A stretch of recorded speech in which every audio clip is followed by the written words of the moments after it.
Azərbaycan Respublikasının Daxili İşlər Naziri General Polkovnik Vilayət Eyvazov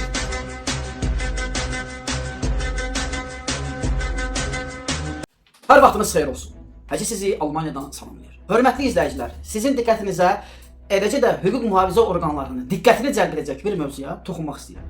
Bildiyiniz kimi, son vaxtlar, daha doğrusu son bu illər ərzində ölkə dövlətlərindən kənarda yaşayan bir sıra müxalif tipli blogerlərə qarşı ölkə daxilində casusluq edən şəxslər var. Bu casusluq edən şəxslər həmin tərəfləri, qarşı tərəfin şəxslərin, eləcə də onların mərhumlarını, ailələrini, körpələrini və bilavasitə özlərini vəzifələri ilə bağlı, eləcə də hətta bəzi mövzularda bu məsələ intim həyatına qədər, yəni yataq həyatına qədər çəkilir və bunların qarşısında həmin şəxslər hədə-qorxu gəlinərək ya bunun qarşısında külli miqdarda məbləğ və yaxud da ki, hansısa şəxslərə, təşkilatlara, birliklərə və yaxud da ki, partiyalara külli miqdarda iyanələr olmadıqda isə onu beləsinə maraqlı şantajlar gözləyir. Bildiyiniz kimi, ölkə dövlətlərindən kənarda yaşayan bir sıra iş adamı olan bizim Azərbaycanlı həmyerlilərimiz var. Onlardan biri də Almaniyada yaşayır. Və həmin o insanın ailə üzvləri Azərbaycanda hüquq mühafizə qurumlarının yüksək rütbəli zabitlərindən biri oldu. Bir məsələni sizin diqqətinizə çatdırmaq istəyirəm. Hansı ki, bu məsələlərdən birindən mən hal şahidi olmuşam. Mərhum general-mayor, polis general-mayoru, adını demək istəmirəm, müvəqqəti olaraq gizlin qalsın. Keçmiş polis akademiyasında general-mayor rütbəsində bir ali zabit kimi fəaliyyət göstərmiş və polis orqanlarında rəşadətli bir xidmət yolunmuşdur. Deməli, Şəfəq Eminova adlı bir şəxs, Hacker Tamerlan adlı, mən indi hələlik sizə bunları vizual verirəm. Növbəti video proyektlərdə bunların həqiqi kimliklərini, ailə tərkiblərini, yaşam proseslərini, harda, necə, hansı fəaliyyətlər göstəriblər, ona kimi mən sizə aydınlıq gətirəcəm. Hələ ki, sətir altı sosial media fəaliyyətlərinə uyğun olan adları səslənirəm. Nəzərinizə çatdırım. Telegram, Zver TV, bütün maddi sübutların ətraflı mənbələri mənim kanalımda var. Abunə olun. Çünki bəzi kayıtlar var ki, mən bunları efir vasitəsilə verə bilmirəm. Telegram kanalımda senzura ilə paylaşıram, girib baxa bilərsiniz. Deməli, Hacker Tamerlan, Şəfəq Eminova və Esmira Həsənova və Lalə Həsənova. Bu üçlü birləşmə birləşərək bir-birlərinə bir komanda yaradırlar. Və həmin bu komandaya xaricdən Şəfəq Eminova müxalifət ünsürlərinin dəstəyi ilə fəaliyyət göstərir. Buna misal olaraq Şəfəq Eminova, Lalə Həsənovanın göstərişi ilə Azərbaycanda mərhum polis generallarının məzardaşlarını video lentə aldıraraq, həmin polis generallarının ailələrini külli miqdarda pulla hədə-qorxu gələrək, əgər bu olmadıqda Şəfəq Eminovanın vasitəsilə bu materiallar, bu kadrlar Tural Sadıqlıya göndəriləcək və yaxud bilirsiniz, Tural Sadıqlı da bu mövzuda danışıb, bu mövzuda öz iradını bildirir. Mən Tural Sadıqlının fəaliyyətinə heç bir halda qarışmıram, çünki mənim bir şey advokat qəbul etdim ki, Tural Sadıqlı bu məsələ ilə məşğul olmadan imtina elədi, çünki burada qarşı tərəflərin bir-birlərinə olan maddi maraqları var idi. Və Şəfəq Eminova İsveçrədə yaşadığı bir müddətdə Azərbaycanda yaşayan prokurorluq əməkdaşlarını, hüquq mühafizə orqanlarının əməkdaşlarını, İnsan Əleyhinə Qarşı Baş Mübarizə İdarəsinin əməkdaşlarını xüsusi bir vəziyyətdə, istər onun ailə üzvlərinin şəkillərini sosial mediada söyüşlü bir vəziyyətdə paylaşaraq, istər onların mərhumlarının qəbri yerlərini videolara çəkərək başqa bir artıq əski sözlərlə və yaxud da ki, videolarla paylaşaraq və yaxud da məsələnin ən mühüm bir məcrası. Hacker Tamerlan, onun xüsusi bir Charlie və Charlie'nin mələkləri, onun bir xüsusi bir 10 nəfərdən ibarət bir bandası var. Onlar yayımlarda fake profillərlə xarici IP-lərə və xarici VPN-lərə aid olan VPN-lərlə yayım apararaq insanlara hədə-qorxu şantaj edirlər. Buna misal olaraq sonuncu dəfə Arzumun məsələsində bu mövzuda qalxmışdı və Hacker Tamerlan həmin bir məsələdə yarım milyon jeton gəldi və əlavə hər hansı bir ödənişlər necə oldu, nətər oldu. Bundan misal verirəm, Hacker Tamerlanı real həyatdan tanıyanlar maraqlana bilər, hal-hazırda dişlərini implant elətdirir. Və implant dişlərinin ümumi qiyməti özünüz bilirsiniz nə qədərdir. Adamın heç bir yerdə rəsmi iş yeri və rəsmi gəlir yeri yoxdur. Bildiyiniz kimi Hacker Tamerlan bu yaxınlarda sutkalıq həbs yatmışdı. Dələduzluq, hədə-qorxu, şantaj gəlməz, saxtakarlığa görə bir dəfə Azərbaycan polisi tərəfindən həbs olundu. Və Şəfəq Eminova hal-hazırda Azərbaycan Respublikasının ərazisindədir. Hər hansı bir məqsədlərlə və hər hansı məsələ ilə bağlı Azərbaycana gəlmişdi. Prokurorluğun əməkdaşlarının səslərini qeyd edərək, hansı ki onlara göstəriş verir ki, Lalə Həsənova var. Hansı ki o Lalə Həsənovanı bir neçə gün bundan qabaq Azərbaycandan çıxardıb Türkiyə istiqamətinə göndəriblər. Çünki məsələnin mənə çatdığı və mənim komandama çatdığı bildirilir və mənim bu məsələ ilə bağlı xüsusi ittiham irəli sürəcəyimi bildiyi üçün Lalə Həsənova ölkəni tərk edib. 30 və 35-ci polis bölməsində bu mövzu generalın ailəsi tərəfindən qaldırılmışdı.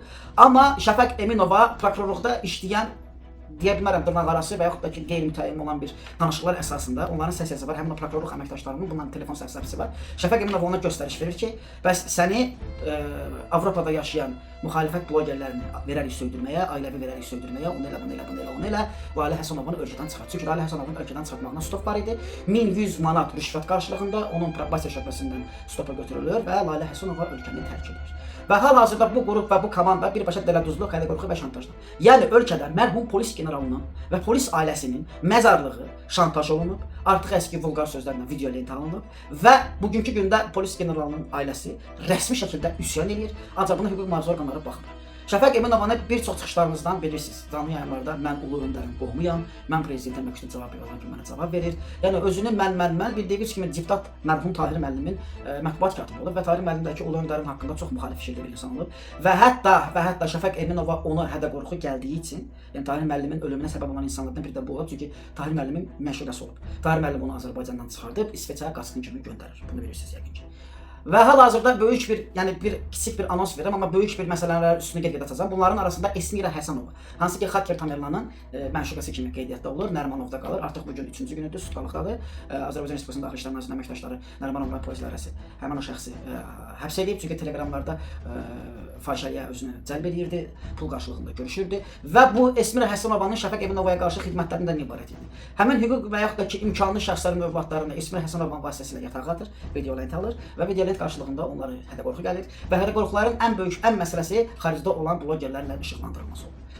Və sonda bir sözü deyirəm, Şəfəq Eminov bu məsələlərdən agah olaraq fake profillər açıb, ona yaxın 20-yə yaxın anonim halda Alman polisinə sorğu göndərib. Bugün səhər mən Alman polisinə dəvət olundum və şikayətin əsası o idi ki, güya mən körpələr təhqir edirəm, güya mən Alman uşaqlarını söyürəm, güya mən Alman polisini söyürəm. Nəysə, xülasə, sizə bir qısa bir anons göstərim, sonra davam edək. Sabah hörmətli izləyicilər, bildiyiniz kimi mən bir neçə gün əvvəl ölkə daxilində casuslar şəbəkəsi ifşa eləmişəm və onun haqqında çıxış edəcəyimlə bağlı sizə paylaşım eləmişdim. Deməli, bunlar nə ediblər? Polistəyəm, polisin qabağındayım. Saat 9-da bizim görüşümüz var.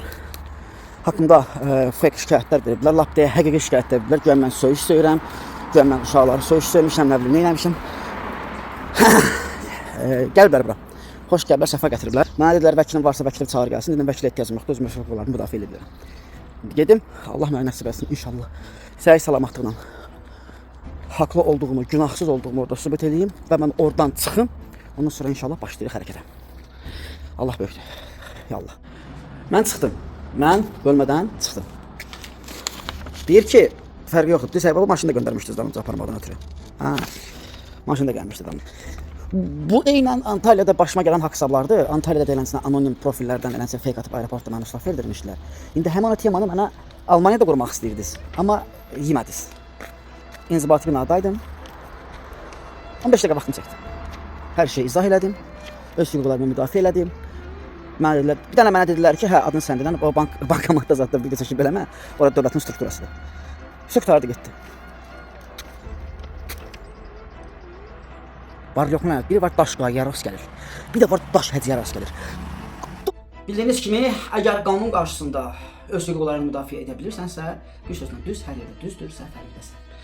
Mən öz maddi sübutlarımı təqdim etdim və onlara bildirdim ki, həmin bu şəxslər ölkə əleyhinə çıxış edən müxalif qüvvələrdir və onların bu çirkin əməllərini işıqlandıracağımı bilə-bilə mənə qarşı hər hansı bir çirkin əməlləri irəli sürmək istəyirdilər. Mənim olduğum rayon polis idarəsi mənim haqqımda qeyri-peşəkar dərəcədə müsbət fikirlidirlər. Çünki mən onlara könüllü olaraq çox yardımlar eləmişəm. Onların məsələləri, onların tədbirləri haqqında mən onlara Ukraynaya gəlmiş bir qaçqın olaraq Ukraynalara bağlanmış hər hansı bir problemlərdə mən onlara tərcüməçi kimi çox köməklər eləmişəm. Və onlar da məni çox gözəl tanıyırlar və onlar mənim bloger fəaliyyətini də bilirlər və mən onlara bir daha qeyd etdim ki, bu tip vəziyyətdə və bu tip vizualda sizə şikayət gələrsə, güya mən sosialda kimisə söymüşəm, müəyyən şeylərin qarşılığında mən də öz aqressiyamı və emosiyamı bildirirəm. Onlar bundan naşda qarşılayırlar çünki Alman dövləti sosial media üzərində olan hər hansı bir sürüşlü şikayəti nəzərə almır. Sadəcə o telefon aidiyyəti olmayan bu anonim sorğu şikayətlər atmışlar deyə sadəcə məndən danışarlar. Məsələ bitdi getdi. Mən bugündən etibarən cənab nazirimiz, cənab general polkovnik Vladimir müəllim Eyvazova səslənirəm. Özünüz bildiyiniz kimi bizim Azərbaycan polisimizin sütuni və binövrəsi polis akademiyasına və polis məktəblərindən gəlir. Yəni bugün hər polis məktəbindən çıxmış bir kursant sabahın generalıdır, sabahın cənab naziridir.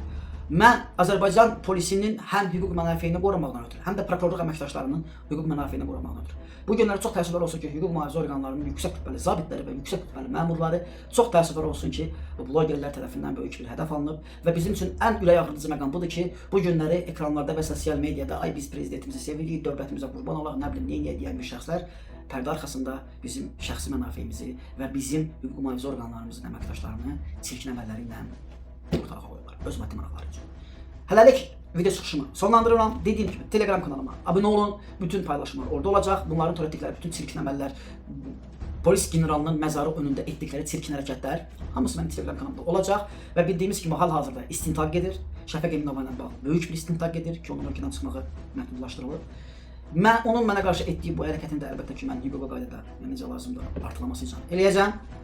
Diqqətinizə görə minnətdaram və mən öz Azərbaycan polisimizə və hüquq mühafizə orqanlarımızın çevikliyinə güvənirəm. Ən azından polis generalının ailəsinin üsyanına mən susmuram. Mən polis generalının ailəsinin mənəvi dəyərlərinin bir bloger kimi müdafiəsinə qalxıram.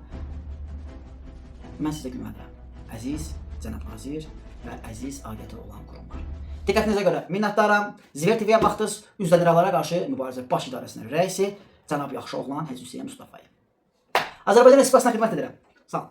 Ölkədə cinayətkarlıqla mübarizə, ictimai asayişi, qanunçuluğu və hüquq qaydalarını qorumaq kimi məsul, çətin, eyni zamanda şərəfli vəzifələrini yerinə yetirən Azərbaycan Respublikasının daxili işlər orqanlarının şəxsiyyəti xalqına, dövlətinə sədaqətli, peşəkar xidməti ilə fəxr edir.